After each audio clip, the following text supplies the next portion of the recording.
बिस्मिल्लाहिर्रहमानिर्रहीम। उम्मीद करता हूँ कि तमाम स्टूडेंट्स जो है ना वो बेटा खैरियत से होंगे। जैसा कि आपको पता है कि हमने अपने प्रीवियस लेक्चर के अंदर चैप्टर नंबर 2 को मुकम्मल कर लिया था। ठीक है, आज हमारा जो लेक्चर होगा ना वो यूनिट नंबर 3 के ऊपर होगा। यूनिट नंबर 3 की 3.1 को करने से पहले बहुत सी बेसिक चीज़ें हैं बेटा जिनको समझना बेहद ज़रूरी है। ठीक है, जिसके अंदर आपके पास नंबर से जुड़ी हुई चीज़ें हैं। अगर मैं आपको थोड़ी इसकी डिटेल दे दूं तो मैं सबसे पहले आपको बताऊंगा कि चैप्टर का नाम है जो होगा बेटा वो होगा set and functions. Unit number 3 set and functions के ऊपर होने जा रहा है और 3.1 के लिए आज हम सेट के टॉपिक को कवर करेंगे। ठीक है जी, लेकिन उसके अंदर डेफिनेशंस हैं, इसकी टाइप्स के बारे में बात करेंगे, इनके ऑपरेशंस के बारे में, किस तरीके से इसको लिखा जा सकता है। और इसी के साथ चलते चलते 3.1 के अंदर फिर इससे मुतल्लिक जिस तरह के सवाल जो है ना वो मौजूद रहेंगे उसको सॉल्व करना आज का हमारे टॉपिक जो वीडियो है ना उसका क्राइटेरिया रहेगा। तो आए बिना तखीर किए हम यूनिट नंबर 3 की जानिब चलते हैं। लेकिन बेटा अभी तक जिसने भी चैनल को सब्सक्राइब नहीं किया हुआ यार वो सब्सक्राइब को कर दे, चैनल को सब्सक्राइब कर दे ताकि नेक्स्ट आने वाली वीडियो जो है ना वो आप तक पहुंच सके। ठीक है, अभी तक का चैप्टर नंबर यूनिट नंबर 1 और 2 जिसने नहीं देखा हुआ, जिसने दोबारा से पढ़ना चाह रहा है, नई किताब है मैथ की और मैं लिंक जो है ना वो प्लेलिस्ट का जो है ना वो लगा दूंगा। तो आप उनमें से कोई भी एक्सरसाइज रिव्यू हो, चाहे कोई भी मुकम्मल कंप्लीट सोल्यूशन जो है ना वो हमने दिया है। तो आए जी, अब चलते हैं हम unit number 3 sets and function के ऊपर। तो बेटा जी हमारा यूनिट नंबर 3 होगा सेट्स एंड फंक्शन के ऊपर। तो सबसे पहले बात कर लेते हैं यार कि सेट होता क्या है। ठीक है, अब set is a collection of well defined and distinct object. तो देखें बेटा यहाँ पे मैंने ना दो चीज़ों को हाईलाइट किया है, एक वेल डिफाइंड और डिस्टिंक्ट को यहाँ समझने की बड़ी ज़रूरत है। सेट की definition it is not about the collection. इसके अंदर ये दो चीज़ें होने जो है ना वो लाजमी है कि वेल डिफाइंड भी वो चीज़ होनी चाहिए और डिस्टिंक्ट भी होनी चाहिए। एक बड़ी सिंपल सी मिसाल देने लगा हूँ, ज़रा गौर से समझना और वेल डिफाइंड और डिस्टिंक्ट का कॉन्सेप्ट आपका क्लियर हो जाएगा।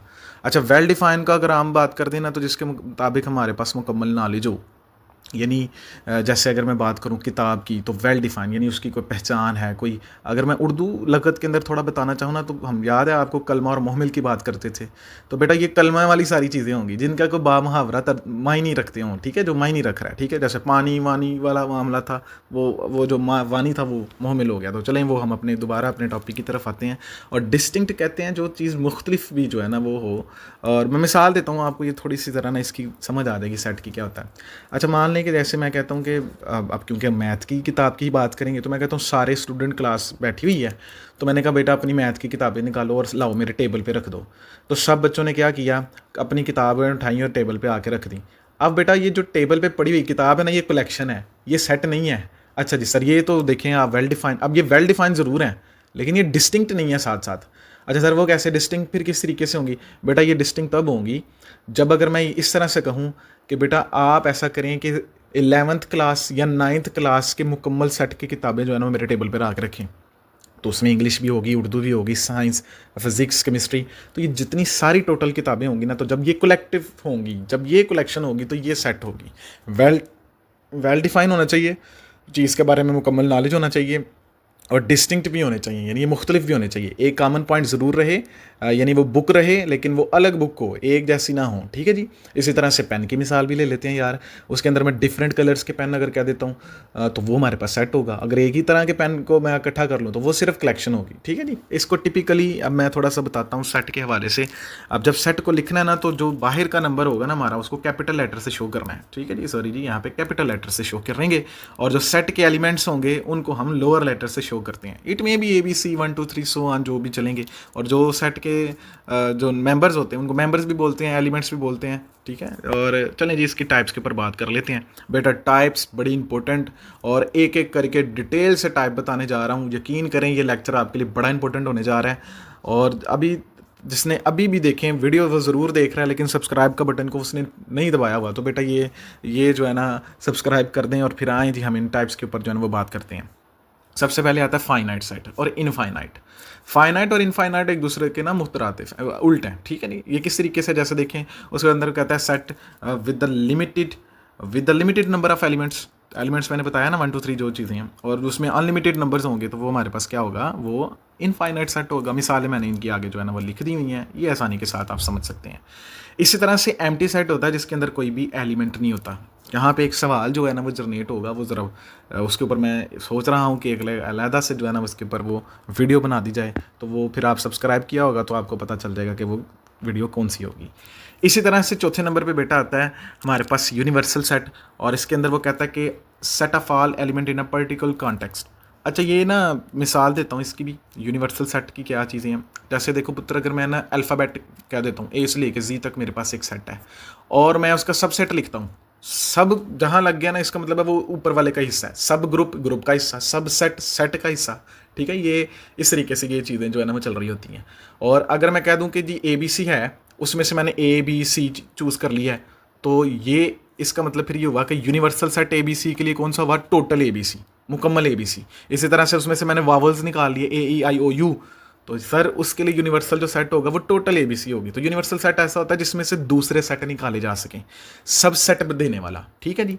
और इसी तरह से नीचे भी सबसेट की जिक्र कर दिया, लेकिन बेटा सबसेट के अंदर ना लिखने का, बताने का, यहाँ पे ज़रा ध्यान से समझना, ये 3 टर्म्स बच्चे को ना बड़ी परेशान कर देती हैं। सबसेट के बारे में उसको थोड़ा नॉलेज होता है तो प्रॉपर भूल जाता है, प्रॉपर के बारे में नॉलेज होता है तो इन प्रॉपर को भूल जाता है। तो आएँ ज़रा इनके बारे में देख लें कि सबसेट और प्रॉपर सबसेट, इम्प्रॉपर सबसेट किस तरीके से है।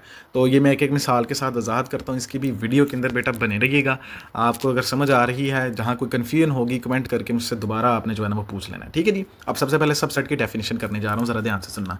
अ set whose element are contained within another set includes both. अच्छा ये मैं बताता हूँ includes both proper and improper का क्या मामला है।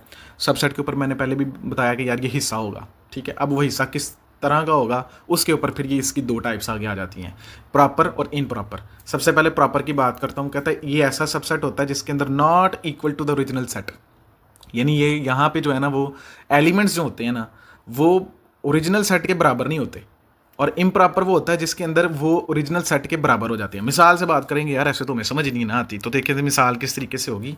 यहाँ पे हम लिखेंगे, अगर मान लो कि मेरे पास एक सेट है ए बी 1 2 3, तो इसका प्रॉपर सबसेट क्या होगा 1 2, और इम्प्रॉपर क्या होगा 1 2 3। तो मैंने बात की थी ना कि इट इज़ नॉट इक्वल, तो जो not equal to the original set नहीं है ना यार, उसके अंदर 1 2 3 था, यहाँ सिर्फ 1 और 2 है, तो ये बेटा होगा हमारे पास प्रॉपर सबसेट। और इसी तरह से अगर 1 2 3 आ गया साथ, तो वो इक्वल हो गया उसके, तो ये होगा हमारे पास इम्प्रॉपर सबसेट, ठीक है। इम्प्रॉपर सबसेट को लिखने के लिए जो फॉर्म हमारे पास दी जाती है ना, उसका साइन जो है ना इस तरीके से शो किया जाता है। इसी तरह से बेटा इक्वल सेट और इक्वलेंट सेट के अंदर भी बड़ा फर्क आपको देखने को मिलेगा। यहाँ पे भी बड़ी एक छोटी सी डिटेल है, देखें ये समझना ज़रूरी होता है। सवाल डायरेक्ट अगर आपको करवा दूंगा ना, यकीन करें 3.1 की आपको समझ ही कोई नहीं आनी। पहले सेट के बारे में पढ़ें, टाइप्स के बारे में पढ़ें, इसी तरह से इनके अंदर जो फ़र्क हैं, जो इनके बारे में लिखी गई चीज़ें हैं, मैंने डिटेल से बेटा यहाँ पे लिखी हैं। अब बात करने जा रहे हैं हम इक्वल वर्सेस इक्विवेलेंट सेट की। सबसे पहले क्या होता है इक्वल सेट, क्या होता है, the set that have exactly the same element. यार ये बताता हूँ, एलिमेंट का जिक्र पहले करके आया था। मैंने कहा था एलिमेंट होते हैं जो, जैसे मान लो कि मैंने ए ई आई ओ यू लिखा हुआ है ना वावल्स के लिए, तो ए ई आई ओ यू जो होगा ना वो एलिमेंट्स को शो कर रहा होता है। अब देखो मान लो कि मेरे पास एक सेट है और उसको मैंने कहा जी 1 2 3 4, और इसी तरह से मैं दूसरा सेट भी इक्वल कब होगा, जब उसके अंदर एलिमेंट भी वही होंगे और तादाद भी वही होगी, यानी elements and number of elements are same, then the set will be called equal. तो यहाँ पे देखें उस तरीके से हमने जो है ना इसको देखा हुआ है, ये लिखा हुआ है कि ए और बी आपस में बराबर होंगे, सेम एलिमेंट उसके होने चाहिए। और इक्विवेलेंट सेट के अंदर क्या होता है, कहते हैं 2 सेट आपस में इक्विवेलेंट तब होते हैं जिनके अंदर नंबर तो सेम होते हैं लेकिन उसकी जो एलिमेंट्स है ना वो सेम होने की ज़रूरत नहीं है। मिसाल से पढ़ लेते हैं यार किस तरीके से, जैसे देखें यहाँ पे मैंने मिसाल दी है ए बी सी की। मैंने कहा जिसमें ना ए और बी आपस में इक्वल सेट है। कैसे, इसके बेटा नंबर्स भी सेम है और इनके एलिमेंट्स भी सेम है। लेकिन सी वाले के अंदर देखें नंबर तो सेम है, तादाद तो इसकी 3 है, लेकिन इसके एलिमेंट्स जो है ना वो 4 5 6 एंड डज नॉट लाइक 1 2 3 की तरह नहीं है। इस वजह से ये इक्विवेलेंट होगा। डिटेल के साथ हमने इसके ऊपर देखा। इसी तरह से बेटा डिसजॉइंट सेट के ऊपर बात करें तो कहता है इसके अंदर ऐसे कोई भी कॉमन एलिमेंट जो है ना वो नहीं होता। ये इंटरसेक्शन अगर उसका लें तो वो खाली सिंगलटन एम्प्टी सेट जो है ना वो आ जाए, ठीक है नहीं। पावर सेट के ऊपर बात करें तो ये कहता है पॉसिबल सबसेट कितने, एक सेट से कितने पॉसिबल सबसेट बनाए जा सकते हैं, ये उसके ऊपर बात करते हैं। जैसे देखिए ना मैंने वो बता रहा था ना कि जैसे अल्फ़ाबेट की मिसाल दी थी, तो कभी मैंने ले लिया वावल्स को ले लिया, कभी मैंने ABCD ले लिया। इसी तरह से ये इसका क्राइटेरिया होगा, निकालने का फार्मूला है वो, जब इसके ऊपर हम एक्सरसाइज के ऊपर आगे बात करेंगे ना तो वहाँ आपको जो है ना ये मैं क्लैरिटी से क्लियर करवा दूंगा, ठीक है जी। इसी के बाद आपके पास 12वीं जो टाइप आती है ना वो बेटा सिंगलटन सेट की होती है। और सिंगलटन सेट ऐसे सेट को कहते हैं कि जिसके अंदर हमारे पास सिंपल सिर्फ एक ही एलिमेंट मौजूद होता है, उसको हम कहते हैं सिंगलटन सेट होगा। ठीक है जी, मिसाल मैंने आगे लिख दी हुई। अब बेटा मैं बात करने जा रहा हूँ, अब जो बात होने वाली है वो इसके लिखने के क्राइटेरिया के ऊपर है कि सेट को लिखने के, how to write a set, उसको लिखने के कितने तरीक़ेकार हैं। तो बेटा 3 तरीक़ेकार हैं जिनको हमने फॉलो अप करते हैं और देखें सेट को लिखा जा सकता है। सबसे पहले टेबुलर फॉर्म आपकी किताब के अंदर लिखी हुई है और बेटा इसको रोस्टर नोटेशन भी जो है ना उसका नाम दिया जाता है। इसके बाद हमारे पास सेट बिल्डर नोटेशन, और किताब के ऊपर जो नया लफ्ज़ इस साल आ गया वो यार मेथड के नाम से आ गया। इसी तरह तीसरे नंबर पे हमारे पास डिस्क्रिप्टिव फॉर्म होगी। आए इनके ऊपर डिटेल से बात करते हैं कि ये किस तरीके से, ये टेबुलर फॉर्म क्या होती है, सेट बिल्डर नोटेशन क्या होता है, डिस्क्रिप्टिव फॉर्म क्या होती है। तो कहते सबसे पहले कहता है रोस्टेड नोटेशन क्या होगा, लिस्टिंग एलिमेंट्स इन करली ब्रैकेट। कहता है इस फॉर्म के अंदर लिख देना ना जब आप किसी सेट को, टेबुलर फॉर्म ये होती है, ठीक है। जैसे हम ब्रैकेट, करली ब्रैकेट डालिए और उसके अंदर एलिमेंट की तादाद लिख दी, जैसे AEIOU लिख दिया, तो ये तमाम के तमाम नेचुरल नंबर लिखे तो 1 2 3 4 5 एंड सो ऑन, ऑर्ड लिख लिए। तो ये जो इस तरीके से लिखना होगा ना, ये हमारा होगा टेबुलर फॉर्म। इसी तरह से बेटा सेट बिल्डर नोटेशन या मेथड क्या होता है, इसके अंदर हम describing element using the rule और कंडीशन के तहत करते हैं। यहाँ पे कुछ इस तरीके से होता है कि हम करली ब्रैकेट का इस्तेमाल तो कर रहे होते हैं, लेकिन हम एक्स को ही डिनोट करते हैं आगे। कैसे, x such that x is an even number, बजाय इसके लिखने के कि हम इवन नंबर को टोटल लिखें 2 4 6 8 और सो ऑन कर दें। तो जब उसको सेट बिल्डर नोटेशन या मेथड के अंदर लिखते हैं तो फिर एक रूल को फॉलो करते हैं कि यार मान लो एक्स है ना, तो एक्स सच डैट एक्स जो है वो इज इवन नंबर है, यानी वो इवन नंबर को बिलोंग कर रहा है। तो फिर हम ये कहते हैं कि ये हमारे पास क्या है जी, ये सेट बिल्डर नोटेशन है। इसी तरह से तीसरे नंबर पे हमारे पास आती है डिस्क्रिप्टिव फॉर्म। डिस्क्रिप्टिव फॉर्म के अंदर हम describing the set in a words, जैसे अब मैं बोलकर बता रहा हूँ सेट ऑफ वावल्स, या मैं यहाँ पे नाम दे दूँ the set of natural numbers. तो ये तरीक़ेकार होगा हमारा सेट को लिखने के लिए। तो 3 तरीक़ेकार आपकी किताब के अंदर बेटा शामिल है, वो मैंने यहाँ पे जिक्र कर दिया। अब चलते हैं सर आगे। मैं कुछ यहाँ नंबर्स मैंने लिखे हुए हैं आपकी किताब के पेज नंबर के ऊपर भी, आप पीछे ज़रा देखें एक्सरसाइज से, तो डिटेल से यहाँ पे उसने इस तरीके से ही लिखे हुए हैं। लेकिन याद रहे पुत्र कि ये, अगर मैं एक बात क्लैरिफाई कर दूं, अगर आपको इन नंबर्स की नहीं याद, नंबर्स याद नहीं रहेंगे, इनके सिंबल्स याद नहीं रहेंगे, सवाल करने में बड़ी परेशानी आने वाली है। तो इनको याद करना आपकी जो है ना वो जिम्मेदारी है। मैं आपको यहाँ थोड़ा सा इसके हवाले से बता देता हूँ। नेचुरल नंबर जैसे आप काउंटिंग कर रहे होते हैं, होल नंबर काउंटिंग तो होती है लेकिन साथ में ज़ीरो की एडिशन हो जाती है। इसी तरह से इंटीजर्स हैं, ये 0 +1 -1 +2 -2 इस तरीके से, यानी पॉजिटिव नंबर्स भी होंगे और नेगेटिव नंबर भी होंगे। इसी तरह से ऑड नंबर हैं तो हमारे पास ऐसे नंबर होते हैं जो 2 पे डिवाइड नहीं होते, तो 1 3 5 7 11 इस तरीके से ये जो चलते रहते हैं, और ये पॉजिटिव भी होते हैं और नेगेटिव भी होते हैं। इसी तरह से इवन नंबर हैं, और ये ऐसे नंबर होते हैं जो है ना हमारे पास डिवाइडेबल 2 होंगे, और ये पॉजिटिव नेगेटिव भी हो सकते हैं। प्राइम नंबर ऐसे नंबर होते हैं बेटा जो जिनका जो फैक्टर है ना, को फैक्टर वो खुद हो और एक 1 हो, यानी 2 हो। यानी मैं मिसाल देता हूँ यहाँ पे कि यहाँ जैसे देखिए मैं हमारे पास यहाँ पे ना 1 मिनट रुकिएगा जी, हमारे पास यहाँ पे हमने लिखा 2 लिखा, तो 2 एक खुद पे डिवाइडेबल हो रहा और एक उसका को फैक्टर जो है ना वो 1 हो, तो ऐसे नंबर्स को हम प्राइम नंबर्स कहते हैं। ठीक है, जैसे मान लो कि यहाँ पे देखिए 1 है, 1 क्यों नहीं हो सकता, वो खुद पे भी तो 1 ही डिवाइड होता है, लेकिन सर उसका जो को फैक्टर्स है ना ये हमारे पास सिर्फ और सिर्फ एक ही आता है। 2 हो, एक वो खुद इटसेल्फ एंड 1, तो फिर हम उस नंबर को प्राइम नंबर कहते हैं। ठीक है, बात समझ गए ना। तो ये डेफिनेशन ज़रा अपनी क्लैरिफाई कर लेनी है। इसी तरह से रैशनल नंबर और इरेशनल नंबर का जिक्र पहले वाले लेक्चर्स में हुआ पड़ा है, लिंक लगा दिया हुआ है, जाके उसको भी आपने देख लेना है।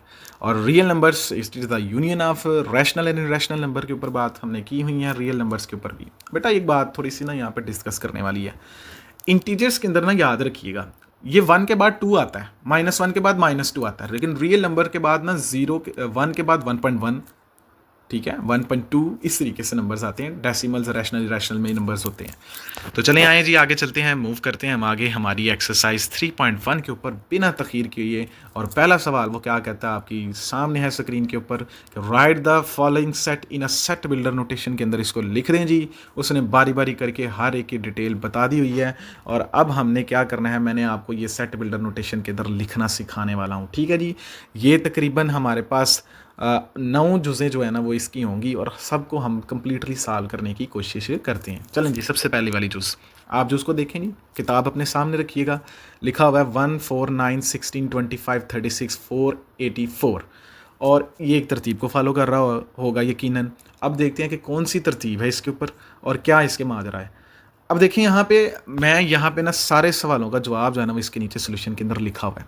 मेरा काम है आपको यहाँ पे डिटेल रिव्यू इसके ऊपर देना। उसके लिए ज़रूरी ये है बेटा कि किताब अपने सामने रख लें, पेज नंबर जो है ना वो 3.1 का निकाल के सामने रख लें, और अब मैं जो बातें बताता जाऊँगा किताब से सवाल देखते जाना है, मेरी बातों और वीडियो को साथ में देखते रहना। ठीक है जी? आएँ जी, सबसे पहले चलते हैं। यहाँ पे ना मैं जब बात करूँगा ना, ये देखिएगा, इस तरीके से कर लेते हैं। तो ये कुछ इस तरीके से होगा कि अब हमारे पास है 1 4 9 16 25 36 484।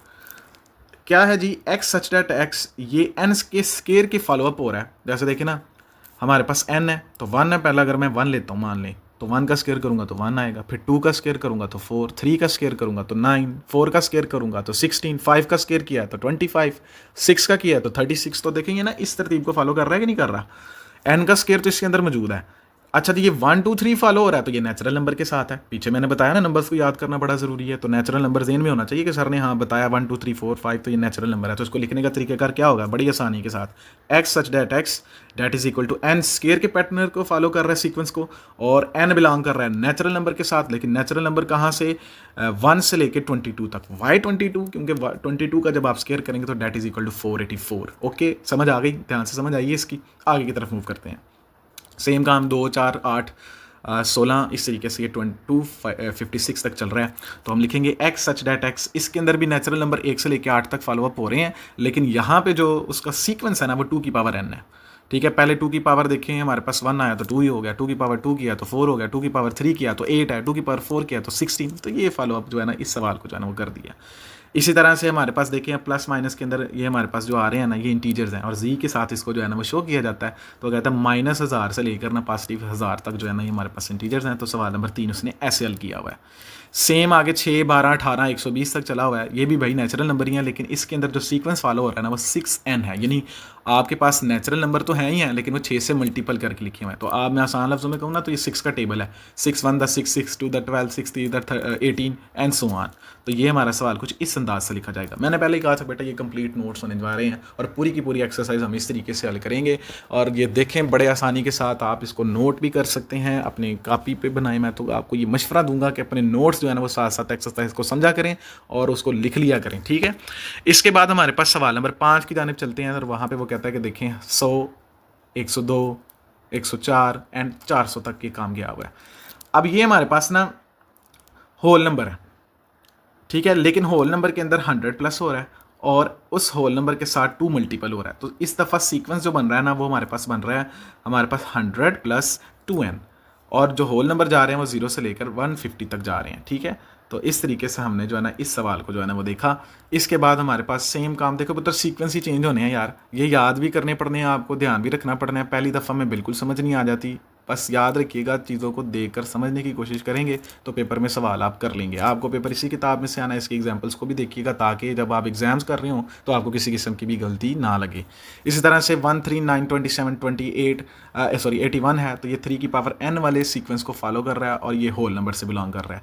ये सारी की सारी हम टेबुलर फॉर्म या सेट बिल्डर नोटेशन के अंदर लिख रहे हैं। इसी तरह से X such that X is the divisor of 100, तो ये हमारे पास आगे क्या है जी, ये 100 का एक्स सच डेट एक्स 1 2 4 5 ये जितने भी हमारे पास नंबर लिखे हुए हैं ना ये 100 को डिवाइड करने वाले हैं। 2 पे भी 100 डिवाइड हो जाता है, 4 पे भी, 5 पे भी, 10 पे भी, 20 पे भी, 25 50 और 100, तो ये it is the divisor of 100 कहेंगे हम इसको। इसी तरह आगे वाले सीक्वेंस को फॉलो करेंगे तो सर नेचुरल नंबर 1 से 20 तक तो चल रहे हैं लेकिन 5 से मल्टीपल हो रहे हैं, यानी 5 का टेबल है, तो इस तरीके से आ जाएगा। फिर इंटीजर्स की बात आई, लेकिन इस दफ़ा इंटीजर्स उसने सेट ऑफ इंटीजर्स माइनस, ये डिस्क्रिप्टिव फॉर्म के अंदर देखो उसने लिखा हुआ है, हमने तो भाई इसका जवाब जो है ना वो सेट बिल्डर नोटेशन में निकालना था, तो ये मैंने उसको इस तरीके से करके लिख दिया।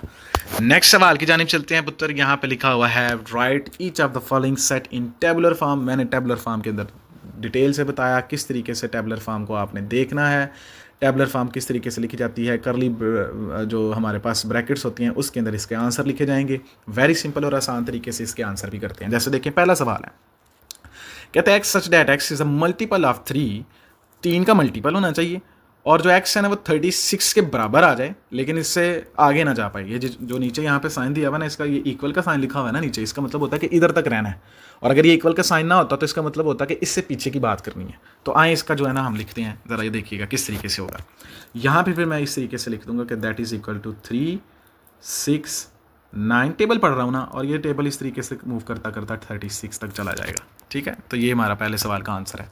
अब दूसरे सवाल की जानिब चलते हैं। वो कहता है 2x+1 इज इक्वल टू 2 और रियल नंबर के साथ है। तो यार ये बड़ा आसान है, इसको हम हल करते हैं, देखते हैं कैसे है। जैसे हमारे पास ये है ना, इसका सोल्यूशन सेट निकालना होगा, तो ये हमारे पास इस तरीके से इज इक्वल टू 0 है। तो हम 2x इज इक्वल टू -1 और x को हम कुछ लिखेंगे -1/2। तो हमारा यहाँ पे जो सोल्यूशन सेट होगा ना, वो मैं इस तरीके से कर ली ब्रैकेट -1 ये इस तरीके से आ जाएगा। तो ये सवाल नंबर 2 भी हमने किया भाई सेम। वो कहता है अब देखिए ना, वो प्राइम नंबर जो है ना वो 12 से पीछे रखने हैं। तो देखिए मैंने यहाँ पे पहले ही बताया था इक्वल के कितना ज़्यादा जो है ना इसके अंदर याद रखिएगा, इसको बराबर नहीं लेके जाना, इसके अंदर इक्वल नहीं लिखा हुआ। नेक्स्ट सवाल आपके सामने, डिवाइज़र अब एक 1 to 8 के ऊपर जो डिवाइड होने वाले टेबल को लिखना है, वो ये है हमारे पास कौन कौन इसको डिवाइड कर सकता है मुकम्मल तौर पर। 2 की पावर n नेचुरल नंबर 8 है, तो अभी ऊपर इसके ऊपर बात की थी, वो भी आपने जो है ना इसको देख लेना, ये मैंने लिखे हुए हैं। और आगे कहता है हमारे पास x+4 इज इक्वल टू 0 है, और कहता है कि इसका जो सेट लिखे, तो देखिए यहाँ पे एम्प्टी सेट लिखा हुआ है, y एम्प्टी सेट। तो आए ज़रा इसके ऊपर बात कर लेते हैं। यहाँ पे एम्प्टी सेट को देखें, यहाँ पे x हमारे पास जब सॉल्व करता हूँ ना तो -4 आता है, और -4 जो है ना वो नेचुरल नंबर से बिलोंग ही नहीं कर रहा होता, तो इस वजह से खाली सेट है। सेम क्राइटेरिया इसके ऊपर है कि देखें x बराबर x, तो नेचुरल नंबर का जो होगा हमारे पास, वो कहता है कि ये नेचुरल नंबर हैं, तो आपने क्या करना है, नेचुरल नंबर की यहाँ पे काउंटिंग इस तरीके से लिख देनी है। लास्ट सवाल हमारे पास है, वो कहता है 3x+1 इज इक्वल टू 0। तो सेम भाई यहाँ पे -1 होगा सबसे पहले, और इसके बाद हमारे पास होगा x इज इक्वल टू -1/3। तो ये क्योंकि मैंने इन टीचर्स का ना जिक्र किया था कि यार इसके अंदर ना डेसिमल वाले नंबर्स नहीं होते, ये 1 के बाद 2 आता है, 3 आता है, 4 आता है, प्लस में माइनस में हो सकते हैं, but not in the decimal form, वो रियल नंबर से बिलोंग कर रहे होते हैं। तो इस वजह से ये भी क्या होगा बेटा, एम्प्टी सेट होगा। देखें डिटेल से मैं हर चीज़ को क्लियर कर रहा हूँ, समझ आ रही है मेरी बात की। ठीक है, आगे वाले सवाल की जानिब चलते हैं और फिर देखते हैं सवाल नंबर 3 के अंदर क्या लिखा हुआ है। अब ना यहाँ पे वो बात करनी है जो मैंने ऊपर एक्सरसाइज पढ़ाते वक्त ना, पहले बेसिक बताते वक्त मैंने प्रॉपर सबसेट की बात की थी। इसी के प्रॉपर सबसेट के हवाले से मैंने थोड़ा सा एक दफ़ा दोबारा रिपीट कर देता हूँ। प्रॉपर सबसेट ऐसा सबसेट होता है जिसके एलिमेंट जो है ना वो मेन सेट के साथ जो है ना सारे के सारे ना हो, एटलीस्ट एक कम होना चाहिए।